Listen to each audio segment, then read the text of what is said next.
Hello everyone, एक बार फिर से आप सबका बहुत बहुत स्वागत है एसजी ऑनलाइन क्लासेस में। इस वीडियो का जो टॉपिक है वो है non Hindi Bihar board class 10 की बुक किसले भाग 3 का चैप्टर नंबर 9 अशोक का शस्त्र त्याग, जो कि एक एकांकी है। एकांकी किसे कहते हैं? एकांकी भी नाटक का ही एक स्वरूप होता है। आप लोग जानने, बहुत से लोगों ने शायद देखा भी हो, नाटक किसे कहते हैं कि जो किरदारों पात्रों के द्वारा एक स्टेज पर जो कहानी पेश प्रस्तुत की जाती है वो नाटक कहलाती है। तो एकांकी भी नाटक का ही एक रूप होता है। लेकिन एकांकी क्या होती है? वन एक्ट प्ले, यानी कि नाटक में कई सारे एक्ट होते हैं। एक्ट 1 यानी कि सीन, इसमें कहानी का पूरी कहानी बताई जाती है। बच्चे के शायद जन्म से लेकर के मरने तक की कहानियां, बड़े बड़े नाटक होते हैं। लेकिन एकांकी क्या होता है? एक छोटा नाटक, यानी कि किसी भी व्यक्ति के जीवन का एक छोटा सा पल जो होता है या छोटा सा मूवमेंट है, छोटी सी घटना है, उसको अगर आप नाटक के रूप में प्रस्तुत करते हैं तो वो कहलाता है एकांकी।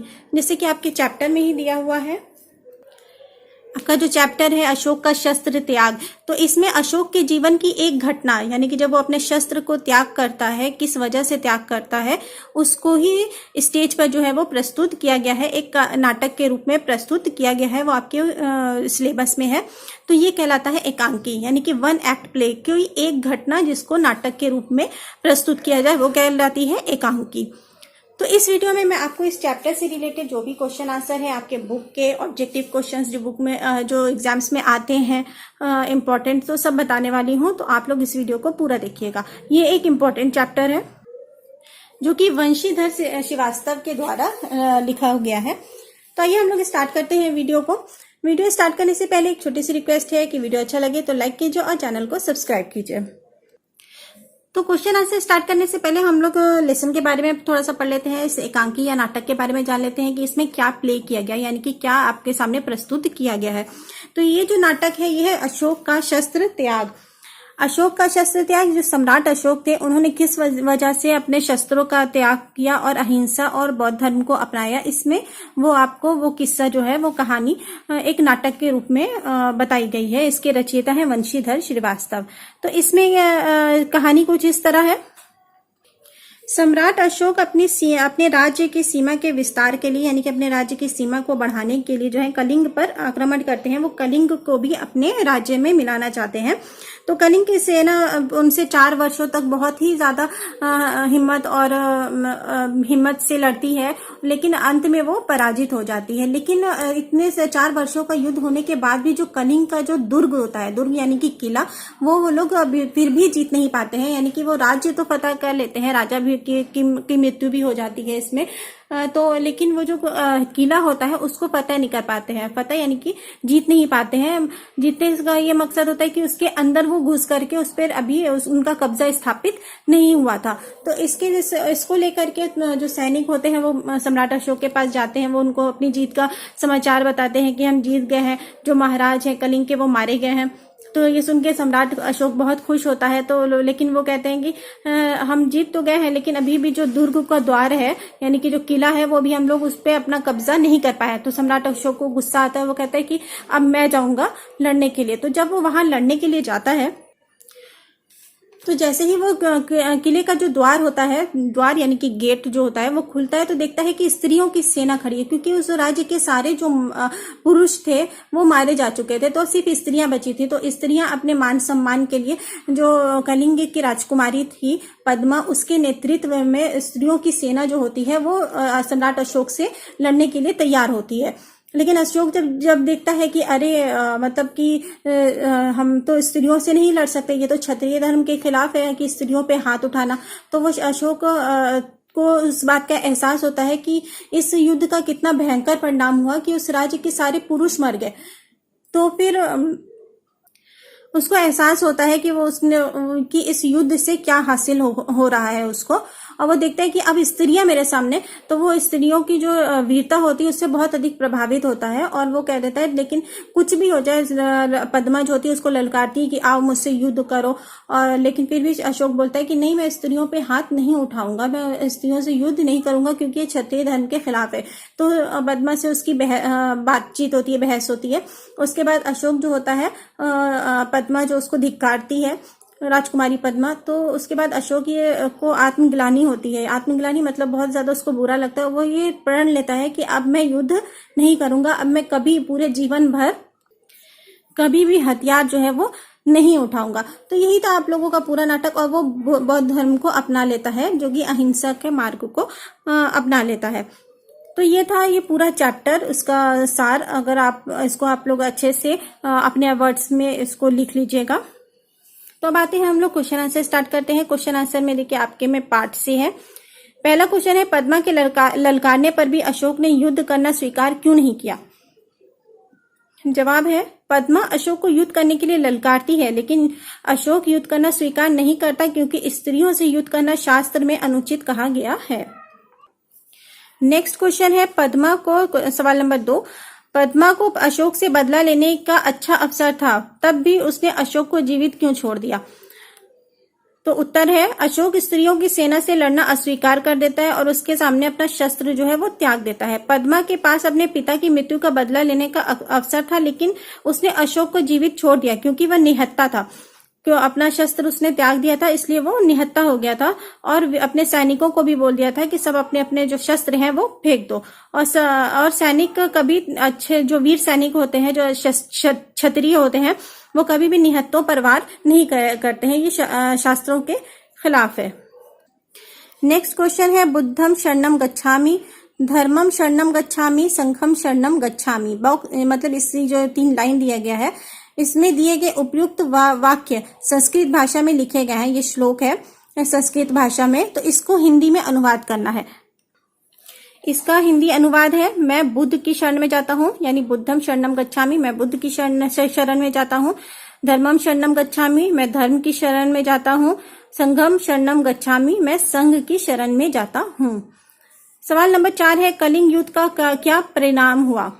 जवाब है, कलिंग युद्ध में लाखों लोग मारे गए, धरती खून से भीग गई। युद्ध की विभीषिका यानी कि भीषण परिणाम से अशोक का दिल पिघल गया और वह शस्त्र न उठाने की प्रतिज्ञा करता है और वह अहिंसा के मार्ग पर चलने की शपथ लेता है तथा बौद्ध धर्म स्वीकार कर लेता है। तो ये थे पार्ट सी के 4 क्वेश्चन आंसर। अब आते हैं पार्ट से आगे, आपके बुक में है पार्ट से आगे पे जो क्वेश्चन आंसर है वो कौन से हैं? सैनिकों को उत्साहित करने के लिए राजकुमारी पद्मा और सम्राट अशोक द्वारा कही गई बातों की तुलना कीजिए और बताइए कि अधिक प्रभावशाली कौन है। यानी कि जो राजकुमारी पद्मा अपने सैनिकों, अपनी जो स्त्री सेना थी, उसको किस तरह से प्रोत्साहित करती है, या सम्राट अशोक क्या किस तरह से करते हैं, तो उनमें से आपको ज्यादा अच्छा किसका लगा? तो आइए देखते हैं आंसर। अगर दोनों की तुलना की जाए तो राजकुमारी पद्मा द्वारा कही गई बातें सैनिकों के लिए अधिक प्रभावशाली थीं। अशोक ने कलिंग पर विजय कर अधिकार में लेने या मृत्यु प्राप्त करने की बात अपने सैनिकों से कही थी, लेकिन पद्मा ने अपने सैनिकों को वीर कन्या, वीर भगनी, वीरों की पत्नी कहकर स्त्रियों में वीर रस का संचार कर देती है। इसके साथ साथ पिता, भाई, पुत्र, पति के हथियारों से लोहा लेकर मातृभूमि को पराधीन होते नहीं देखने की प्रतिज्ञा करवाती है, जो अधिक प्रभावशाली है। यानी कि सम्राट अशोक तो अपने सैनिकों को प्रोत्साहित करता है कि हमें हर हाल में विजय प्राप्त करनी चाहिए, चाहे उसके लिए हमें जान की बाजी क्यों न लगानी पड़े। लेकिन पद्मा जो होती है वो स्त्रियों को वीर उससे प्रभावित करती है, उनकी कि किस तरह से उनके पति को, उनके पुत्रों को, उनके पिताओं को मार दिया गया है। तो उसकी जो एक इमोशनल जो फैक्ट था उसको लेकर के उनको प्रोत्साहित करती है। तो इसलिए पद्मा की जो बातें थी, जिससे उनके अंदर जो थी वो बदले की भावना तो पहले से ही थी, तो वो और ज्यादा प्रभावित होती हैं या और ज्यादा भड़कती हैं। तो इस तरह से पद्मा की बातें जो थी वो ज्यादा असरदार होती हैं। अगला सवाल है, इस एकांकी यानी कि इस नाटक को कहानी के रूप में लिखिए। अगर आपको कहानी की तरह इसको सुनाने को बोला जाएगा तो आप किस तरह से? तो आइए देखते हैं आंसर। अशोक का शस्त्र त्याग वंशीधर श्रीवास्तव द्वारा रचित एकांकी है। अशोक अपने राज्य की सीमा के विस्तार के लिए कलिंग पर हमला करता है। कलिंग की सेना युद्ध में पराजित हो जाती है। कलिंग के राजा युद्ध में मारे जाते हैं, लेकिन अशोक के सैनिक कलिंग का दुर्ग यानी किला विजय नहीं कर पाते। 4 साल तक युद्ध के बाद भी कलिंग का दुर्ग अविजित है। अविजित यानी कि जीता नहीं जा सका है। अशोक खुद युद्ध का संचालन करने के लिए सैनिकों के साथ आगे बढ़ते हैं। कलिंग का फाटक खुलता है। अशोक के सामने कलिंग की राजकुमारी पद्मा के नेतृत्व में स्त्रियों की सेना आ खड़ी होती है। अशोक स्त्रियों की सेना देखकर आश्चर्यचकित हो जाते हैं। स्त्रियों पर हमला करना शास्त्र के विरुद्ध मानते हुए वह अपना अस्त्र शस्त्र त्याग देते हैं। पद्मा शस्त्रहीन अशोक पर हमला न कर दुर्ग में लौट जाती है। अशोक युद्ध का भीषण परिणाम को देखकर बौद्ध धर्म स्वीकार कर लेता है तथा आजीवन हिंसा के रास्ते पर चलने की प्रतिज्ञा करता है। तो यही इसकी पूरी कहानी है जो मैंने आपको शुरू में भी बताई थी। इसको अच्छे से आप पढ़ लीजिएगा और याद कर लीजिएगा। अगर आप इस कहानी को या नाटक को याद रखते हैं तो कोई भी क्वेश्चन आ जाए आप इसको आसानी से कर सकते हैं। तीसरा सवाल है, अगर आप अशोक या पद्मा की जगह होते तो क्या करते और क्यों? अगर हम अशोक या पद्मा की जगह होते तो हम भी वही करते जैसा उन लोगों ने किया। हम भी अपने मान सम्मान एवं मातृभूमि की रक्षा के लिए अपनी जान की बाजी लगा देते, क्योंकि मातृभूमि की रक्षा से बढ़कर कोई धर्म नहीं होता है। इसी प्रकार जैसा कि पद्मा ने किया, इसी प्रकार अशोक की तरह प्राण देना अच्छा समझते, किंतु स्त्रियों पर हाथ न उठाते और पद्मा की तरह निहत्थे पर वार भी नहीं करते, क्योंकि शास्त्रों में मना है। दोनों ही धर्म और शास्त्र के विरुद्ध है। यानी कि निहत्थे पे वार ना करना जो कि पद्मा ने किया, अपने मातृभूमि की रक्षा करना वो जो कि पद्मा ने किया वो भी सही था, और अशोक ने जो कि स्त्रियों पे ना हाथ ना उठाने का फैसला करना भी सही था। तो दोनों अपनी अपनी जगह सही थे। अगला क्वेश्चन है, कल्पना कर बताइए कि यदि अशोक और पद्मा का युद्ध हो गया होता तो क्या होता? जवाब है, यदि अशोक और पद्मा का युद्ध हो गया होता तो महाविनाश हो जाता। लाखों लोग और मारे जाते, खून की नदियां बह जाती। इसके फलस्वरूप अशोक महान के बदले अशोक हत्यारा के नाम से जाना जाता। उसका हृदय परिवर्तित नहीं होता और वह बौद्ध धर्म स्वीकार नहीं करता। सवाल नंबर 5 है, अस्त्र और शस्त्र में के अंतर को लिखिए। अस्त्र किसे कहते हैं और शस्त्र किसे कहते हैं? अस्त्र किसे कहते हैं? जो फेंक कर चलाया जाता है वो उस हथियार को हम अस्त्र कहते हैं, जैसे भाला, बम, रॉकेट वगैरह, वो अस्त्र कहलाता है। और शस्त्र किसे कहते हैं? जो हाथ में पकड़कर चलाया जाता है, जैसे हथियार, जैसे बंदूक, तलवार, तीर कमान, चाकू, ये सब क्या कहलाता है? वो शस्त्र कहलाता है। एक और क्वेश्चन है, क्वेश्चन नंबर 6 पार्ट से आगे में आप लोगों में जो कि आउट ऑफ सिलेबस है, इसका कोई यूज नहीं है, लेकिन आपके बुक में था तो मैंने इसका आंसर बता दिया है।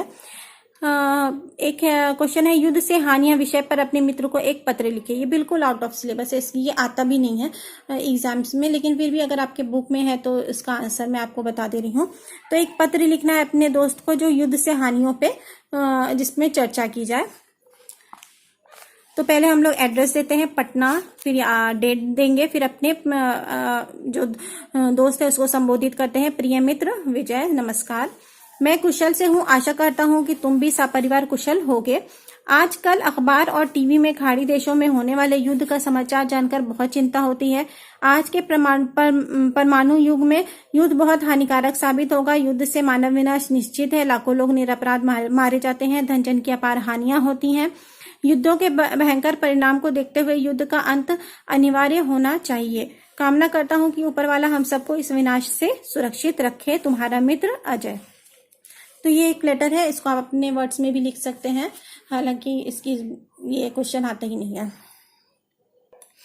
एक और है आपके में ग्रामर से जो 2 क्वेश्चन आपके बुक में दिए गए हैं। पहला है, नीचे 3 वाक्य दिए गए हैं जो कि प्रश्नवाचक यानी कि क्वेश्चन मार्क लगा हो, पूर्ण विराम, सीधा डंडी खींची हुई, और विस्मय आदि यानी कि विस्मय एक अपॉस्ट्रोफी लाइन होती है और नीचे पॉइंट होता है। इन स्थितियों को प्रकट करते हैं, पढ़िए और समझिए। तो दिया हुआ है, मगध की विजय हुई, क्वेश्चन मार्क, मगध की विजय हुई, पूर्ण विराम, मगध की विजय हुई, विस्मय आदि चिन्ह। तो उसका वैसे ही 3 वाक्य और लिखने हैं, तो आप देख लीजिए। जैसे राहुल स्कूल गया है, राहुल स्कूल गया है, पूर्ण विराम, राहुल स्कूल गया है, विस्मय आदि चिन्ह। दूसरा था आपके बुक में, वाक्य में प्रयोग करके शस्त्र और शास्त्र के अंतर को स्थापित कीजिए। शस्त्र किसे कहते हैं? शस्त्र से युद्ध किया जाता है, और शास्त्र किसे कहते हैं? शास्त्रों का अध्ययन किया जाता है। तो ये 2 वाक्य हैं जिससे शास्त्र अध्ययन करने के लिए होता है और शस्त्र युद्ध करने के लिए। तो ये इसका अंतर है।